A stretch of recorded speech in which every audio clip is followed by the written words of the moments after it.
Welcome to How Science Happens, a podcast by Wally Paxton, DJ So, and Doug Tree, professors at Brigham Young University. In the podcast, we bring you stories of cutting-edge science as told by world-class scientists and engineers from around the world who are on the front lines doing the work. We explore the highs and lows of discovery and what makes science such an exhilarating and frustrating process for those who do it. And because we're nerds, maybe we'll even learn a little science along the way.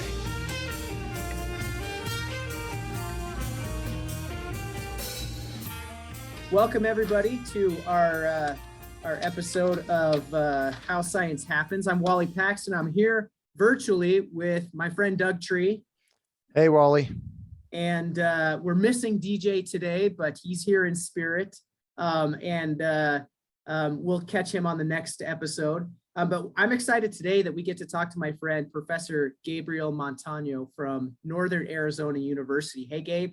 Thanks for being here with us. Yeah, thanks for having me, Wally. So we're going to get into your story, but first, just give me a chance to tell everybody a little bit about you. Gabe earned his bachelor's degree in biology from New Mexico State University down there in Las Cruces, right? That's right.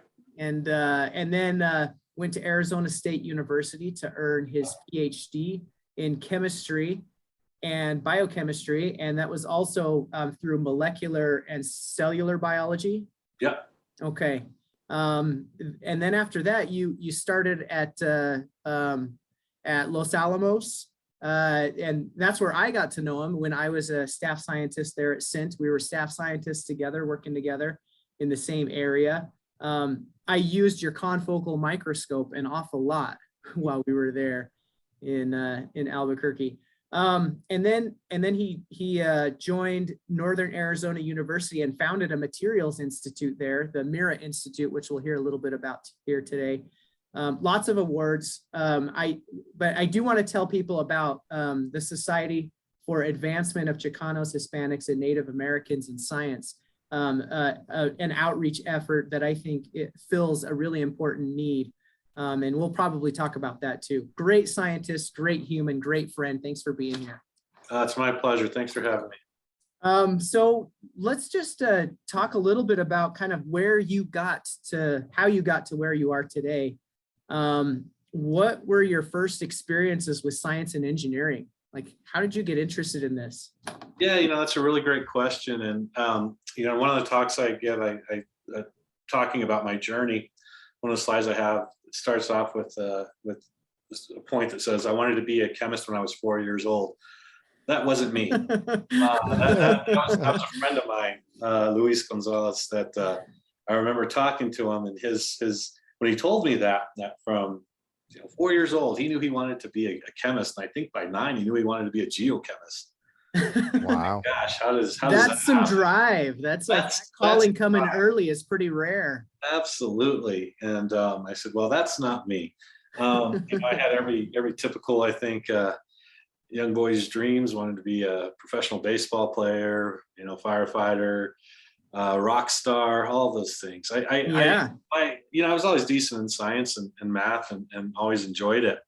But I never really thought about it as a profession or pursuit until well into graduate or undergrad. But I did actually early in high school. I used to have a lot of fun going to the optometrist, and I still do. And same thing happens now. I get busted playing with their fun toys, and trying to figure out this one or that one, all these great things. But the interesting part is I never realized that it was kind of the optics part that I enjoyed. And in many ways, when I look back, I always had this inkling or interest in optics, which is a big part of what I do now. So I guess I could say that, the signs were always there growing up. I just didn't really know it and what it was going to turn into be.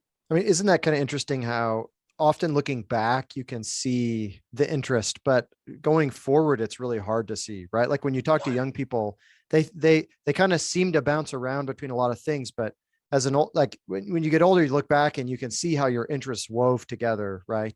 To get you where you were. Oh, absolutely. It all comes together.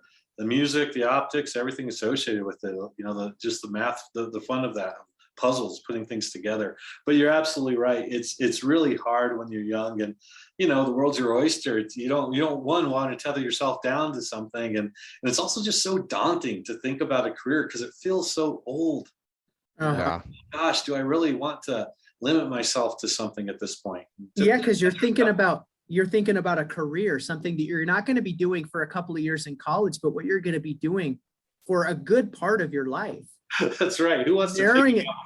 Yeah. Narrowing it down to that thing that you can stand to do for that long. I agree. And for me, that was kind of the daunting part of it. Yeah. It still scares me. I tell students all the time, I still don't know what I want to do when I grow up. And there's an element of truth in that, and that totally I will not ever say that this is my final destination or stop, or I'm doing the last thing that I want to do. And part of it may be because, that maybe that part of growing up never changes, that you don't ever want to see something as being, well, that's what I'm going to do. But also one of the fun parts about science and pursuing life as a scientist is every day is different. And I think, I've gotten used to that. I think we get used to that over time. And so the thought of there actually being new adventures out there, I think is a realistic one. And so I look forward to that. Yeah. So you sort of started to feel this little pull, and then you went to college in Las Cruces. And so how did you choose your major? How did you narrow it down? Yeah, I actually did not start off as a science major. I started off as a journalism major.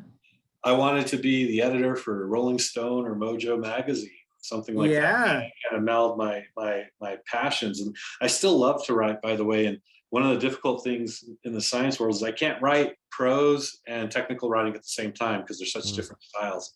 But during my undergraduate degree, I also had a minor in creative writing, and it was something that I still really love. And honestly, when I was going to grad school, I contemplated going for a Master of Fine Arts as opposed to a PhD in science. So it's always been a passion and love of mine. But yeah, I wanted to go into journalism and be a rock critic. I wanted to be David Frick, and I still do want to be David Frick. I think that I'm a rock and roll geek, and me and my brother are like we're those annoying people who know way too much about different aspects of rock and roll history, and it's incredibly annoying to my wife and my sister-in-law when we get together. But I got to can't turn on the radio without identifying like who's influencing who and which song. That riff comes from Oh, absolutely. Yeah. And 2 seconds on Name That Tune is a long time, and all that fun stuff. So I started off that way, and my path into science was actually through a professor taking a bio class that just asked me. I'd ask him questions, and he just asked me one day, you ever thought about doing research? You have a good knack for this. I said, no, it never crossed my mind. And this was Dr. Peter Hood, who's still a mentor and good friend and colleague at this point. I said, no, and he said, well, why don't you come and do some research in my lab? And I was able to because I was on scholarship, and so I still had another part-time job, but I was able to carve out a few hours. And by the summertime, he had me in a MARC program, so Minorities Access to Research Career, or Maximizing Access, I think is what it's called now. I don't remember if it was the same then. And so he had me in a research program where I was able to get paid to do research, and that changed. That was a game changer. By the next year, I was a science major. And honestly, at that point, though, I still didn't know what my path was going to be. I had no intention of pursuing a path as a professional scientist, but I had changed at least my trajectory. And then the idea of optometry came back into play. I started thinking, well, maybe I'll be pre-optometry. Maybe I'll go become an optometrist. I never actually thought even far enough to being an ophthalmologist. I started understanding that this idea of doctor was never really in my vocabulary. Something that I could or should think about. I think that's so. What I find interesting about that is I talk to a lot of students, and oftentimes their vision needs to be broadened. Was that your case, that as you went into school and as you talked to professors, that they broadened your vision of sort of what was out there? And because you talk about not even doctor, like that seemed like a reach. So how did you end up doing a PhD? Yeah, absolutely. You know, and that's a really important part, Doug, and something that I think we often forget. Even myself, you know, having gone through it, I forget about this. That you know, I came from a really small town, you know, kind of low middle class town, and so not a lot of role models in terms of PhDs there. The medical doctors who were there were all imports. You know, there was nobody from Gallup that ever got to that point. So we didn't really think about this as being some of the potential. Everybody that had that type of professional degree was from someplace else. So you saw limitations as to what was achievable and what you could potentially do. And there was no such thing as a professional scientist. I Right. That really, wasn't even on the radar, right? no, it wasn't even a job. I mean, Yeah. there's no such thing. There still is no such thing as a professional scientist in Gallup in a lot of ways. You know, I mean, there are, but not in that it was something that you would aim for. Yeah. So yeah, it was not a path I really sought out. And so honestly, I talk about falling into it, and it was a series of just fortunate events and really good mentors, the right people at the right time that were there to guide me and help push me in that direction. And the first of those, from that perspective, being Peter Hood, and just saying, "Hey, I got something here. You need to look at it." And doing research, something I never thought I would do, scientific research, and that blossoming into going to an REU program, and that REU program led to me going to grad school. This is like the research experience for undergraduates. This is through an NSF program. Yeah, that's right. This is an NSF program in REU program. And one of the funny things here is that, so the one thing, so I was doing molecular biology research, right? And I was doing avian systematics. And I actually have a publication in a book on avian systematics looking at very ancient bird DNA. The only thing that I learned from that was I hate doing avian systematics. And apologies to anybody that does that. I'm glad people do molecular biology, and I am not good at it, and I don't like it. I don't have the patience for it. I never enjoyed the work. So, you know, and that's part of the experience, to be honest with you. That's is figuring out those directions, maybe those roads that you don't want to go down too far. Absolutely it is. And so, you know, I'll say that flat out, I was not hooked on the idea of research as an undergrad. And then one day before my senior year, I saw a poster in front of the department office for one of these REU programs in scanning probe microscopy, and it had this really cool image on it. I didn't understand what it was. I didn't know a thing about it, except it looked cool. It looked interesting. And I said, you know what, I'm going to apply. I don't know what I'm doing this summer, so I'm going to apply. And I did, and I was accepted to go. And that experience literally changed my life. I left that summer knowing that I wanted to do biophysics, and that was the direction I wanted to go into, and fell in love with that type of research. That I liked microscopy, and I liked different types of microscopy, and so not just traditional approaches. And so an application for that ophthalmology interest early on, right? Yeah. You look at it. Put it to work. Yeah. It looks like one of their toys, right? It still does. It does. Here I am. I don't know how many. We won't say how many years later, but it's a lot of years later. Not that many. I've got three big AFMs worth well over $1 million in my labs that, you know, I get to play with and as my toy.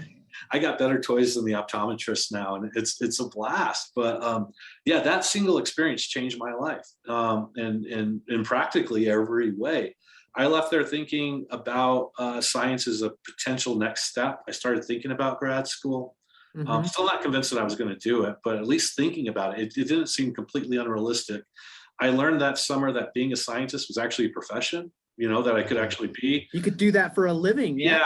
It wasn't just something that was out there that other people did. It seemed reasonable. So yeah, it was a life-changing experience, and I liked it. That was the biggest thing, though. I found something that I liked. So to your point, I realized what I didn't like, but it didn't mean I didn't like research. It just meant I wasn't cut out for that type of research. Right. I like this other type. So I'm interested to hear about that, because you know, sometimes I talk to students and they like some research or don't like others. And I'm curious to hear, so, you know, kind of dig in a little bit. What was it about, you know, doing the microscopy that you really enjoyed that you didn't enjoy when you were doing, you know, the more molecular biology kind of stuff? Yeah, it's a good question. I'll tell you, it's the same thing that gets me today. It's the reason I started moving away from biology and more into chemistry and physics. It was the abstract nature of it. Mm. I never realized it, but early on, but I just love the abstract approach. I love the math approach. I love having to think about, to visualize something that I can't actually touch. Mhm. And so it changed, my biology upbringing and degree was, and it's very much, you learn things, you memorize them, you approach it in a different way. It's an earned knowledge in that way. There's so much of what I found in the physics side and the microscopy that intrigued me were things that I couldn't touch, I couldn't see. I had to visualize what these look like. It's basically the beginnings of like electromagnetism. Yeah. Yeah. And when I look back again, piecing all this together, right? When I was taking intro physics, mechanics, sure, that's fine, but EM, loved it, just loved it, and I still do. It's just more of that less tangible component that kind of got me. And it's the same thing with everything else. It's why the eye interests me. When I look at those toys, I'm trying to figure out, how can I get back there? How can I see certain things in the eye that what types of technologies can I use? I love the mechanics aspects when they're doing the pressure test, even though I don't like actually going through it. And That test is horrible. Yeah. yeah, I can't stand it. But I just love the thoughts of all of those things, right? They're small. I can't see them. They're not tangible. So it's like that imaginative and then the abstract where you can, and I can totally see that with microscopy, where you're like, there's this hidden world, you can't see it, it's there. And then you can I can make it visible. Like I can bring that out and see pieces of it. That's exactly it, Doug, because that's scanning probe microscopy, right? So even optical microscopy, I thought it was cool, but I could still see it. I have to magnify and see it. This was stuff you couldn't see. You're using it's very much like Braille, and sometimes we describe it that way, that you have to feel the undulations to actually then picture and piece together a three-dimensional image of what you have. And I just love that concept of something that was so small. I cannot, there's no way for me to visualize that. And being able, if you scan just right, to see atoms and atomic organization of structure, I was just blown away that was possible. Being able to reveal this hidden world. Yeah. That's so obscure, and then bringing it to light metaphorically instead of physically, because it doesn't work at that scale, right? That's absolutely right. And then that opened my eyes to, as I moved into grad school, falling in love with spectroscopy and ultrafast spectroscopy. And at the end of the day, I'm actually more of a spectroscopist than I am a microscopist. But it's for that same reason. The beauty that I find in looking at some type of spectrum and being able to turn that into an image in my head of what's actually happening. Love it. Still love it to this day. Well, let's get into going to graduate school. So you went to Arizona. Were there other schools that were on your radar? Because some people listening to this are going to be in this point where they're like, oh, I've got to figure out which grad school I'm going to go to. What was that like for you? Yeah, and this is where, and hopefully, I hope that I'm not a role model for anybody in this standpoint, because no, I had no intent to go to grad school then. I thought about maybe a year after. I wasn't sure what I was going to do for a year. The only reason I went to grad school was the research professor who was running that program, that RU program, reached out to me about halfway through the year and said, hey, Gabe, I think you should look at this program. It might be up your alley. And it was one of these first, now they're all the rage, and when IGERT programs and all this came about, but at the time they were pretty novel. There were only a few around in terms of creating these interdisciplinary PhDs. And so ASU had just launched their first interdisciplinary PhD in this area, in which they were going to take a couple biologists, a couple chemists, a couple physicists, engineers, and put us all together as a cohort to learn interdisciplinary approaches. And I said, you know what, that sounds great. I think I'll apply to that. I didn't think I'd get in. I never even took the GRE. And I said, okay, I'll apply. Because I thought, if anything, I'll apply in a year to programs. I got accepted and I went. But I did not have a list of graduate schools. I hadn't even thought about it at the time. I had no intention of going to graduate school. But I'll tell you what, the biggest part about that is, even when I went and I decided to go, I had zero anticipation of ever finishing. I was just playing the inevitable. I didn't know what I wanted to do with my life. So even though being a scientist was possible at that point, I didn't think it was tangible quite yet. And so I was just kind of trying to delay the inevitable. I could still play music by going over there as a rock musician. And so I could still keep playing, and I could figure out what I wanted to be when I grew up. Yeah, and in some ways, graduate school for some people is is part of that trying to figure things out. It's like, I don't know what I want to do for the rest of my career, but I liked what I was doing here for a little bit, enough to do it for a little bit longer. That's right. Go into a PhD program and sort of pushing that off just a little bit. And I think that is an important part for students to hear, because I do think that oftentimes, you know, and one of the reasons I felt that way, I remember having classmates or cohort mates, whether it was the MARC program or other things, that they were just convinced they knew what they wanted to do. I want to study this. This is what I'm going to go. I had no clue. I was just a complete open book. And I remember feeling like, okay, well, they'll probably do it because they know what they want to do. I don't know what I want to do. I doubt that there's a future for me in it, but I'm going to give it a shot anyway. And I think there's a lot of students who are kind of in that position who they really like it. They're not convinced that they have this passion, that they are, again, convinced that from 4 years old, they wanted to do this, you know, the future was set. And that if you don't have that, there is no chance for you to ever become that professional scientist. And you're almost waiting for that inspiration so that you can, now I know what I'm going to do. And now I've got a definite path. And in the absence of that, you still have to choose something to do. Yeah. And that's okay. You know, that's the part, right? Is that is, I talk to them because I want them to realize, you know what, you may have a future in this. It may be a really good one. Don't count yourself out. Yeah. You might not see it yet, but with this is something you could really get into. Yeah, well, absolutely. So there's another piece there, and you mentioned this before we were recording, but there's an element of sort of, if you don't sort of know what you're doing and you see people that are really confident, you can feel like an imposter, right? The sort of classic imposter syndrome, where you feel like, well, I must not really belong because the people that do, they really know what's going on, right? And I'm just kind of here to figure it out. And I wondered if you elaborate on that a little bit, because it sounded like you had some thoughts about that. Absolutely. You know, I quit grad school twice, not quite officially, but I tried to quit twice. My advisor let me. And it was really, when I look back, and even shortly thereafter, I started realizing what it was due to. It was very much imposter syndrome, this idea that I didn't belong, and I was just waiting to get found out. You know, I remember my first conference as a graduate student. It was after our first semester we got to go to, and it's basically, it wasn't a Gordon conference, but it's set up like a Gordon conference. So a very tight knit group in the world of photosynthesis. And everybody there seemed to know what they were doing. They were speaking a language I didn't understand. They had some type of camaraderie and engagement that I was not a part of. I found myself just on the outside. I kept pulling away more and more each day and I left there convinced that I didn't belong. And not because any of them were mean or hostile towards me. I just knew I didn't belong. And so I spent the next few months trying to figure out what to do and how to transition out of there.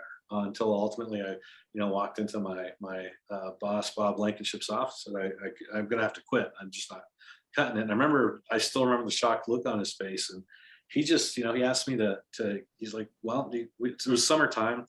Why don't you give it the summer? Let's see how things go. And, he had a faith in me that I didn't have at the time. He saw something in me. And things started working out. Everything changed from then. But that concept of imposter syndrome, it's not like it just went away once I started doing well.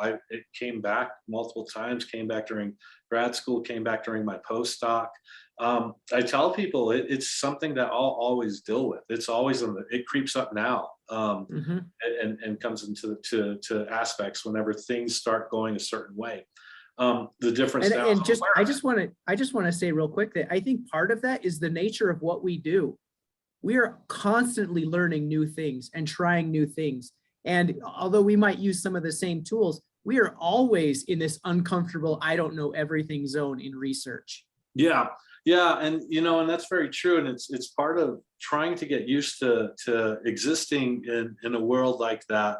In a transition to this idea, one of the hard aspects when you look around and as a minority, as a historically minoritized person in science, where that really creeps in from the imposter side, oftentimes is that you will associate it very much with I don't belong, because I obviously don't, because I look around and I don't see anybody that looks like me. Yeah. So the two things can, even though they may not be related, in your mind, they become completely intertwined and connected. Yeah. And it's a really easy thing to fall back on, and so one of the reasons I like to talk to as many students as possible is to let them know it's okay, it's all right. We all go through those struggles, and and to humanize it a bit for them. Mm-hmm. Yeah. So you stuck with it. You stuck with grad school. Yeah, yeah, I did. You know, at some point I started realizing that I think I can do this.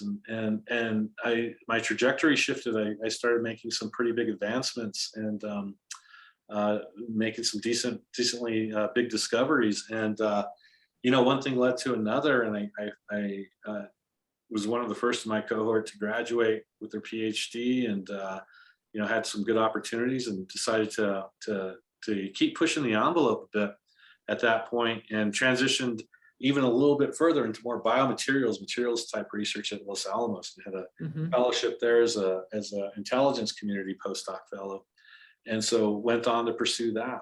And so it's another little transition. I kept just kind of trying to evolve the science, and for the same reason that my lab's pretty interdisciplinary now, I'm just kind of intrigued by a lot of different aspects of science. Yeah. So you were a postdoc at Los Alamos? Yeah, and that was a really fun experience. I remember when I got that opportunity. My brother's a high school math teacher, and one of his teacher mates there, he was a former big league baseball player. You know, that he went back, and I remember when I got there, he's like, "Man, that's like the NFL of science," was, I think, is how he put it. Yeah, you're right. That is. Yeah. It's a pretty tremendous place, you know, walking the halls where Einstein and Niels Bohr and some phenomenal physicists were. It was pretty daunting, but just an incredibly powerful opportunity. I thought I really had to explore. And they liked you enough, and you liked it enough to stick around there to start a career there as a scientist. You're a professional scientist after all this work. Yeah, you know, it was one of those interesting things. And again, even there, I came very close to leaving science at that time. Same thing kick in, where even in the middle of New Mexico and a place like Los Alamos, still the science population there, it looks like everywhere else. So I was still one of only a handful. So again, you start just feeling a lack of belonging and looking for reasons why. And most of those people are coming from outside New Mexico, right? That's right. Yeah, it's coming from all over. That's right, and it's an amazing place. I still have a lot of friends and colleagues there, and love working with both Los Alamos and San Diego labs. They're great places, great people, great places for students to think about, especially early career jobs and working there. But yeah, it was a great experience. And you know, helped prepare me for a life as a scientist, I think, and yeah, decided to stick around there. I toyed with going to had a couple offers from some good universities, had some industry offers, but I felt like I belonged at the national lab at that point. And, you know, honestly, by that point, I was more or less convinced I was probably going to, at least for the time being, once I decided, yeah, I'm going to stick to science, I'm going to keep pursuing this, that I was going to be in that realm. And I always felt like I would probably get back to a university at some point, because I like to teach, I like to mentor. But I felt like being at the national lab at that point was probably the right move. And in retrospect, it was. It was a great place to be. I think it helped me develop in multiple ways as a scientist, as a leader, and kind of set me up for a number of different opportunities. Okay. Yeah. Well, you've had a pretty interesting career path. And I think that this is one that I think will resonate with a lot of students, for not feeling that this is what I'm going to do kind of feeling in their career, and just sort of following the things that are interesting and following the success to where they'll eventually end up. Yeah, you know, there's an important part with that is, like, you know, and this is something that when I was president of SOCMES, the society you mentioned at the beginning, I was working really hard to transition and change. And it's the way that we talk about professions in the science, right? There's still so much about this idea that there's a professor and there's other careers, you know, quote unquote other careers. Yeah. We really need to stop that, you know, because honestly, I think you got to be a little bit crazy to want to be a professor, and quite honestly, there's not a lot of jobs there. right? Uh-huh. We're talking about less than 10% of the jobs in STEM are going to be professors. If you get into actually being a research intensive professor, it's even smaller. You're down below 2%. Yet we set up this expectation that is what you're supposed to do. That's the goal. And anything else is falling below that goal. And boy, it really gets into students' minds, right? And it that's right. helps set up these paths where they feel like, oh, I'm not achieving what I'm supposed to. Yeah. Well, the thing that's crazy. So, even when you get into being a professor, you can still feel like that. Like I still feel like that a lot. Like, I mean, maybe they don't realize like, oh, I want to be a professor. And then you realize, well, there's different schools and there's different amount of money at different schools to do different research. Right. And so like, there's just always this feeling. And I, you mentioned like the NFL of science earlier. I often feel like, there's kind of this element to academia that's a lot like professional sports where, it's like you always feel like, well, if you just make the NBA, I mean, you're already amazing. And then there's guys that are just on the bench, right? But those guys were the best players in their, in like their school's history. And they just, and then everybody wants to be like the best. So there's just this sort of level of competition that can really grind on people, right? And make them feel terrible. And we have to, I think on the one hand, you have to learn to deal with that. But on the other hand, I think we have to let our egos go a little bit and help support people, right? And not play that up. You're absolutely right, Doug. It's one of the interesting things about that is, we all want to be the Michael Jordan of what we're doing. But, one of the things that brought me to NAU when I started exploring this idea of transitioning to an academic institution full time was I wanted to go someplace I could make a difference and do something meaningful. And I'd had a couple offers and talking to some big R1 institutions, toyed with that, and it's for that very reason, right? It starts, well, this is where I need to be. If I don't do that, am I going to be going for something less than that? And as you get older, sometimes your perspective changes on these things. And the most important thing for my wife and myself leaving the labs to an academic institution was going to someplace where we felt we could make a difference. Someplace where there were students that we felt could benefit from our experience, but also someplace that actually wanted to do something different. And I'll tell you what, one of the things is when you actually do then achieve some of these issues and you're coming in as a minority where you're still one of a few, the more I get into the physical sciences and the physics aspects, I become less of or more and more of an individual in that perspective. But oftentimes then you can find yourself getting tokenized to a degree. To where there are institutions that are looking for an investment, but really they're not really interested in changing things. They just wants to look like they're making a change, right? And NAU was really intriguing when they asked us to come here and build the center.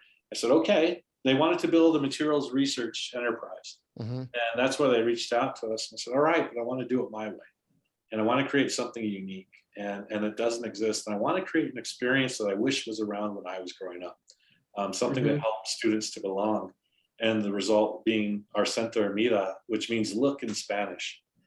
So the acronym Materials Interfaces and Research and Applications, and even the punctuation on it, it's written in Spanish context. And it's for that very reason, because we wanted to say, look at who we are, look at what we're doing. And we wanted to do something different. And NAU said, come over and do it your way. And that was the opportunity that we were really looking for. Someplace willing to take a chance on that. And it's been a lot of fun. Yeah. And so that leads to this paper that you're working, that you sent to us, that we want to transition to. But if there's anything else you want to say about your journey. No, I think, again, there's a talk I give, and it's probably out there somewhere. I know it is in different places, different venues, but it's called I wasn't born with a chip, I earned it.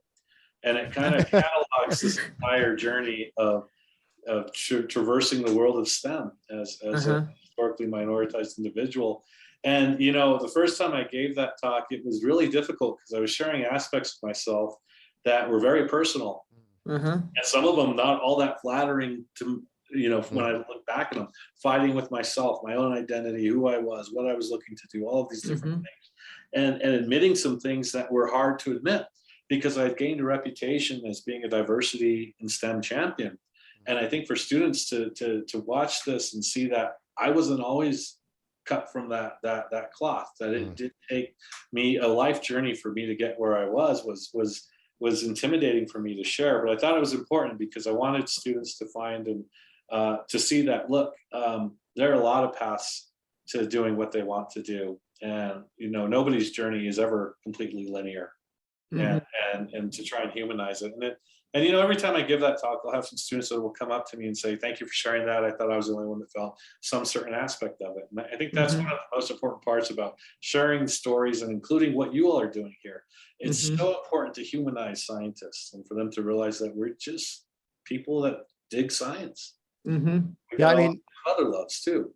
I mean, that's a lot of, to me, what motivates this, right? Like, I feel like I get to interact with students and you feel like you get some mentoring opportunities, but I really hope that this kind of a platform can allow students to hear all sorts of different stories, right? Because what's been really exciting to me is that I'll have students come tell me, well, I loved this episode or I loved this episode.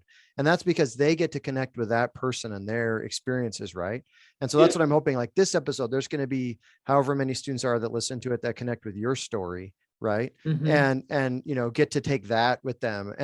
And it's amazing to me too, just the diversity of the people and their interests. Like you might think all scientists are a certain way, but like we have like all the different guests. Some people come on, they love art or photography or rock music or sports or all these other different things, right?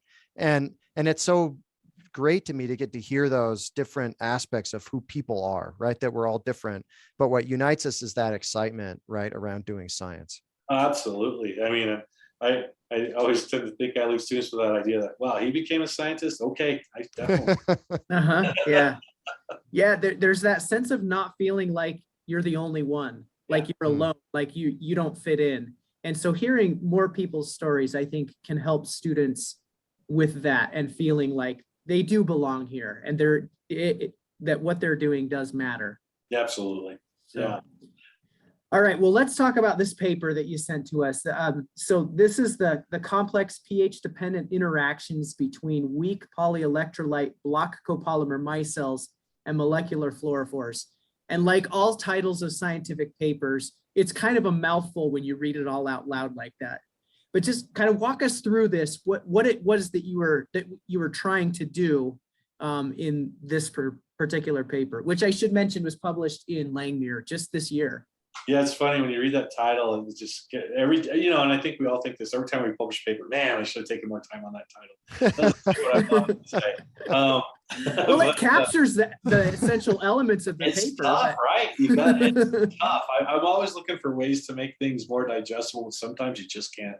You gotta get the science across. And the thing I like about that paper is that it really is a good representation of just kind of my scientific journey. Again, starting off biology. A lot of the work at this point in my career, my team's made up of a lot of physicists, chemists, material scientists, no engineers right now, but typically there's an engineer or two involved. Every once in a while, the wayward biologist gets involved in there as well. But it really culminates in this idea. We do bio-inspired research in my lab. And when I say that, what I mean is that everything from my group is somehow inspired from biology, and it's typically because I don't understand it. Again, I don't like doing biology research. I'm glad there are people that do. I think there's some incredibly important problems. I wish more physicists were interested in bio problems because I think there's a lot of things they could solve there. My wife's a theoretical physicist. I always say, I wish you could get involved in this stuff because you're much smarter than me and you could probably make a lot better impact than I can.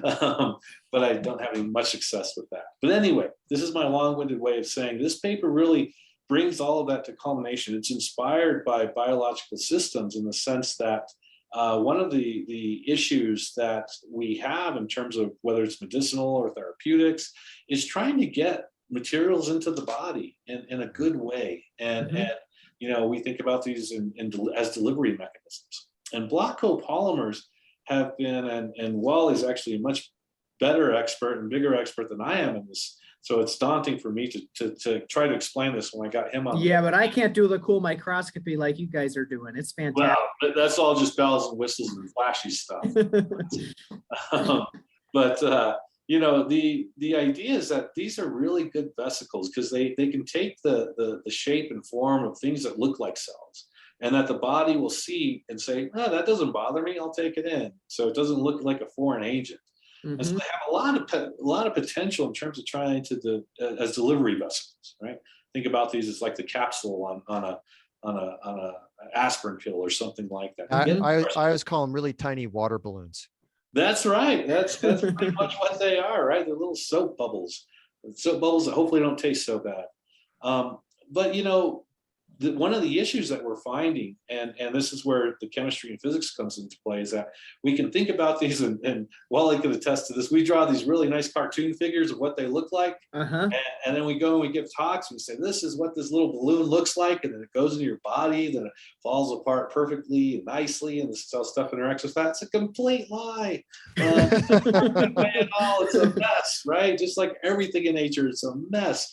Everything, you can't get away from thermodynamics. There's entropy everywhere. There's all kinds of crazy stuff going on. And that's what this study is really about, was taking something that seems very inert, very innocuous. It's just one of these little balloon polymer made out of polymers that can change its size, which is really cool, depending upon the pH conditions. So it's got groups on there that can become protonated or deprotonated, and that causes it to either expand or contract. So it's just some little chemical shifts there. Seems very straightforward that, okay, I'm going to make this bigger, I'm going to make it smaller. And as you might imagine, that could be useful in terms of trying to deliver materials, that I could play upon that and use that to either, put it in one environment versus another, cause it to pop open, release stuff or not. Really straightforward. And then when we started investigating it, finding out, it doesn't act that way at all. It's got a lot of really funky properties. And now the optics part comes into play. That, again, one of the things I like to do, and almost everything comes back to two things in my lab: a membrane and light. And so the membrane, in this case, bring the polymer. Light, because light assays, in this case, FRET, which is first to resonance energy transfer, is a process that can tell us what's happening on really, really small distances. So sub-nanometer distances. It's just very responsive to short changes in distance between a donor molecule and an acceptor. And what I mean by that is one energy, one type of light, and the other is another type of light. And if they're close enough, they can pass energy. So the donor can pass energy to the acceptor, to where I don't see it, and I see my acceptor light off and give off a signal. If they're apart, I don't see that, my donor gives off the signals. It's a really, really intricate little assay. So we thought we'll look at this, and we should be able to follow what's happening in this system in terms of it collapsing, expanding, just based upon using this very sensitive assay. And we found it didn't follow any of the pH responses that we thought it would. Instead, it was a complete mess, and we couldn't really understand what was happening. And so my postdoc at the time, who's Stacy Kopp, who I believe was one of your guests. Yeah, we had her on a little while ago, right? Yeah, she's a professor over at UC Irvine, again, much smarter than me, and came up with a really great assay in terms of trying to understand this, in which we found another way to actually look at this process and look at these interactions that were occurring there, these molecular interactions, and found that it dictated the processes that dictated this were not completely linear, that we could not take something like this and make these assumptions just based upon some type of size change. So using one of Wally's favorite techniques, like dynamic light scattering, looking at the size and being able to make assumptions that, well, it's small, it's going to have one effect, it's big, it's going to have another effect. Nope. There's all kinds of intricate molecular engagements that are occurring that we have to understand.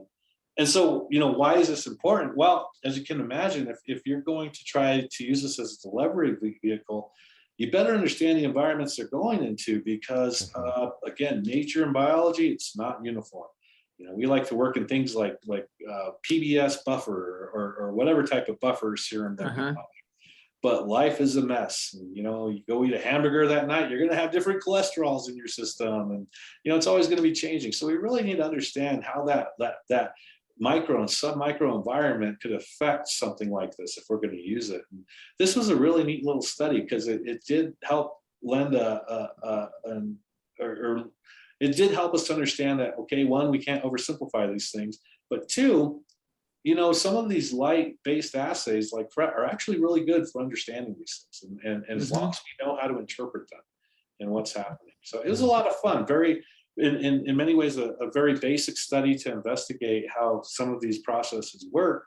But I think it actually is of significance that, you know, and we always find this, right, as scientists, that we need to be careful in terms of over-interpreting our results too, and making jumps and assumptions of what we would expect. And that's the beauty of science, right? Yeah, yeah. You get to do it again. And if you did it right, then you might get the same results. Well, that's the fun part, right? I think I understand. I just told you that I understand this. I'm sure we're going to do a study next week, which blows all of that out of the water, and it's back to square one. But you know, that's the fun part, right? Never ends. Yeah, that's right. That's right. So so we've got just a few more minutes here. So I just want to talk about the system. So you have this is like a micelle. Polymer that forms a micelle, right? So you've got this greasy tail, which I think is polybutadiene. Is that right? That's correct. Yeah. Yeah, and then you've got this hydrophilic segment, which is polyacrylic acid. Right. This is your weak electrolyte, where you can change the charge of it depending on the pH, right? That's right. And so what were the things that you found about this when you changed the pH, and what was the unexpected behavior that you noticed? Yeah, no, that's a good question. So we had been working with this polymer for a while, and basically because of that specific property, that the polyacrylic acid, it's great because it's a titratable group, right? I can protonate it, I can deprotonate it. And so the idea being that when it's protonated, it can collapse on itself because there's no real charge engagement, no electrostatic interference that happens or repulsion. And then when you deprotonate it, so you raise the pH and you deprotonate it, well, then you get electrostatic repulsion, and it should extend itself. And all those carboxylates, all those negatively charged groups don't want to be real close to each other. That's right. They want to push away as far as they can from each other. So you got this little soap bubble now that basically can be in two different sizes. And depending however long that chain is, because it's a polymer, you can change how big that adjustment might be. And so when we first started working with this a couple of years prior to that, we were actually looking at changing some of these FRET distances for the processes of energy transfer. My background's in photosynthesis. I'm always looking at new ways to try to change energy transfer processes. So how light interacts. And it looked pretty straightforward. We've done a lot of dynamic light scattering, which allows you to see the size of structures like that on a micron scale and sub-micron scale. And we even did some small angle neutron scattering, which just confirmed all of our thoughts that, oh yeah, it works just like we thought. Small pHs or low pHs, it's collapsed. Bigger pHs, it extends. Problem solved. This sounds fantastic. You have a well-described model of understanding this, and all the experiments are bearing it out so far. Yep, it was perfect. And then, so our last study to try to just prove this was, instead of having, and so the way we did that was we put dyes and acceptors that were more or less tethered on one end on the inside. One would be on the inside of the polymer, and one would be kind of towards the outside. And you could see this happen and occurs. Perfect, no problem. Well, the same thing should happen if we just put an exogenous out into the system. If we put an acceptor molecule out into the fluid. Just in the aqueous phase around it. Okay, there, right? Yeah, we should be able to see the same thing that happened. Then everything just collapsed and nothing made any sense, right? You're doing that last experiment just to prove to yourself that you understand the system, and then nothing made sense. There was that's when you stress a graduate student out for like 9 months, right? Because you're like, what did you do wrong, right? Yeah. And you're like, okay, you didn't have the right purity of whatever. Like, go do this, and you're like testing all your stuff, and they're thinking, I'm never gonna graduate, you know. Yeah, I wouldn't have gotten that result. Much different for me. Yeah, no, that's exactly right. And but you know what? And through a series of tests, finding out that what was happening was that we could understand that again, we draw these simplistic cartoons, and we do it so often that we start believing them. Yes. Even though we know better, right? We know better than to believe any of these things, but we start to. And so, the things that we didn't take into account was that, well, if I'm going to extend a polymer system like that, I'm probably going to change my volume in that area. I'm going to change the aqueous nature of my solvation levels of that polymer, that hydrophilic polymer at that point. I'm going to create avenues and pathways for stuff from the inside to start integrating into the corona part of that polymer. And that's what we were finding. And then the bigger part with that then is, depending on the charge of that, I'm going to have a different type of engagement. So it just the charge of the fluorophore. That's right. Yeah, okay. And so you can imagine, if you're trying to, substitute now fluorophore with some type of molecule that you're trying to get to or attack or trigger, maybe it's going to be some type of receptor on a cell. It's going to change depending on what that environment is and that pH of that system. So let me just interrupt a little bit, because I got a little lost, so I want to make sure that we back up. So you're saying that basically, as it got larger, so you're saying the outer corona, or the outer part of the polymer that's sort of facing the liquid or the aqueous phase, you're saying that part there was more space in between molecules. Exactly. But so one way to think of that might be like, it's almost like it got more porous or something, right? That's exactly it. It becomes more accessible. Okay. Right. It becomes much more accessible. Less tightly packed in there. Right. That's right. And it's also charged at that point.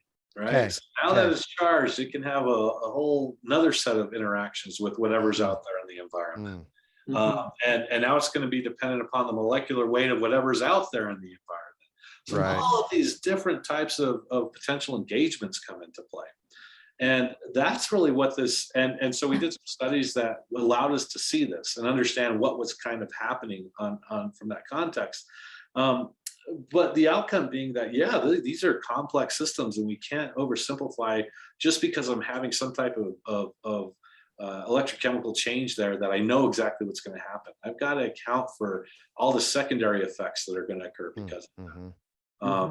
And so it was a good reminder to us, and I think to the community in general, in remembering that whenever we're designing these systems, that you might induce one impact and one effect, but you've got to be careful in terms of extrapolating that into how it's actually going to work. Because the results you're seeing are going to depend on the kind of fluorophore that you're using. One kind of fluorophore will interact with it, and that could be. And so now what you're looking at is the interaction of these fluorophores and how they're behaving, not really the micelle that you're actually trying to interrogate. Yeah, and that's the part where you can extend this to substitute the fluorophore for whatever molecule if you're trying to use this in some kind of delivery system. Right. Yeah. You've got to understand that you may think you're going to either engage or disengage with that molecule just by changing the pH. You very well may not. You may have an opposite effect. Yeah. And you have to account for that. So again, the important part being, because these are so often looked at as delivery vehicles for different aspects, that we really got to understand those and appreciate those nuances in design. Yeah. Okay. Yeah, that's really cool. It was a really nice paper. I mean, even though there was this, actually, I think that's the cool part about it, is this extra surprise where you're looking at the interaction between these fluorophores in a way that you didn't expect to see. Yeah, and as you mentioned, it can be a real pain, but when you can get to the point where you actually understand it, that's the important part, right? And I think that's the difficulty sometimes for students when they're going through this. Sometimes you'll just be, oh gosh, I just want to ignore that because it's such a headache that's coming. And it's really, it's really cramping my style here, my hypothesis that I thought I knew and I understood, and I really thought I proved this. And this is really going to cause me a lot more work. That's usually going to be the interesting part if you can figure it out. Yeah, there's always that. That's like you have your hypothesis and you're like, but that's what I want the answer to be. That's what it should be. And nature's like, no, no, no, no, no, no. Like I do my thing, right? Good luck, right? At the end of the day, and a good point for that, this paper, the initial direction again was looking at just trying to control energy transfer between in a non-covalent system. And the previous work that led up to this was going kind of in that direction. This is kind of artificial photosynthetic stuff. The impact of something like that, it would have been interesting because that's what we're going after. But it's much less than this, which is really starting to get into like drug delivery and looking at these as vesicles. They're delivery vehicles. It's much more important. The impact is much greater. But that's because it didn't follow what we thought it did, and that's the whole purpose of doing studies, right? And and I'd say again, the thing I like about this one is it also is a good representation of again my journey and my path, because there's a little bio in there, there's a lot of chemistry, and there's a lot of physics in there, and even some engineering, and so that's the kind of work that we like to do. There's a bunch of different. There's so many different projects going on in my lab, and everyone's fun and everyone's different. And that kind of keeps us going. That keeps me excited about doing science. Yeah, well, and all of those different interests, I mean, you're starting to ask questions that couldn't be asked by any one of those disciplines or any one of those interests alone. That's right. So putting together teams like that can look at this interdisciplinarily.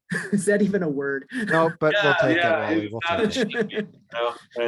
But again, I think that was one of the great things about my training in terms of my graduate program. It was specifically designed to create an interdisciplinary scientist, and I think that's exactly what I became. And the national lab experiences, et cetera, working on, and Wally can attest to this, teams being built up of just people from different backgrounds. You don't even know at the end of the day sometimes what their actual formal training was. You know where you work together and where you overlap and find that's right. different areas. Yeah, it's a really big thing, and that's been one probably the most fun. That's the thing that keeps me going. All right. Well, this has been great. I've got one last question that I'm going to ask you, which I think is going to be hard. What would you study if you were just starting college again and you couldn't study what you're studying right now? And I think the reason that's hard is because you have so many different areas that you're studying at the same time.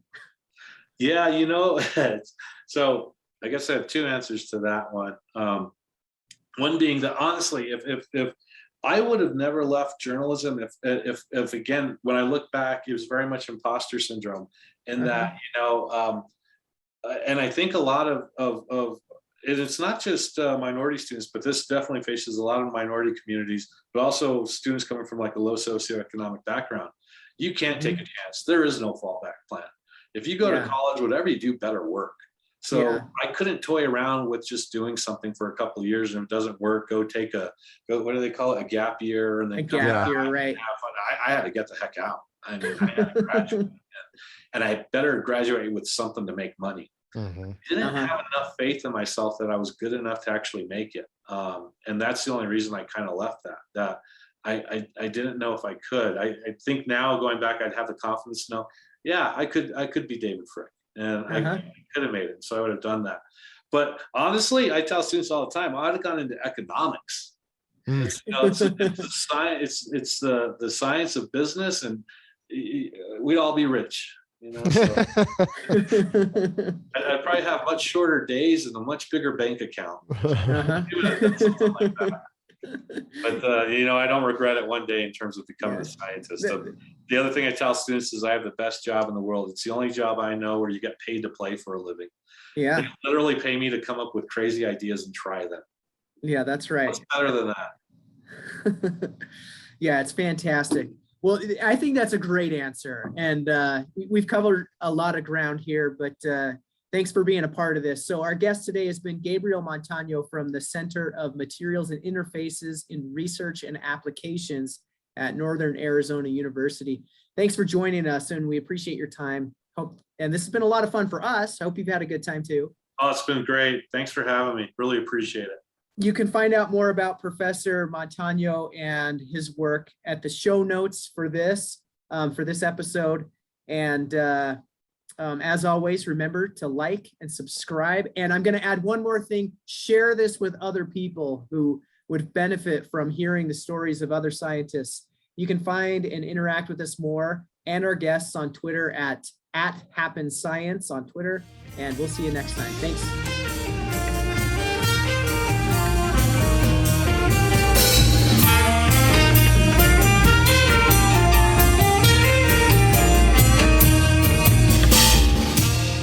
Thank you for listening to this episode of How Science Happens with your hosts Wally Paxton, DJ So, and Doug Tree.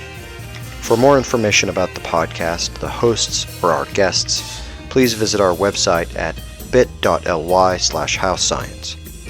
For additional comments or questions, we can be reached by email at howscience@byu.edu.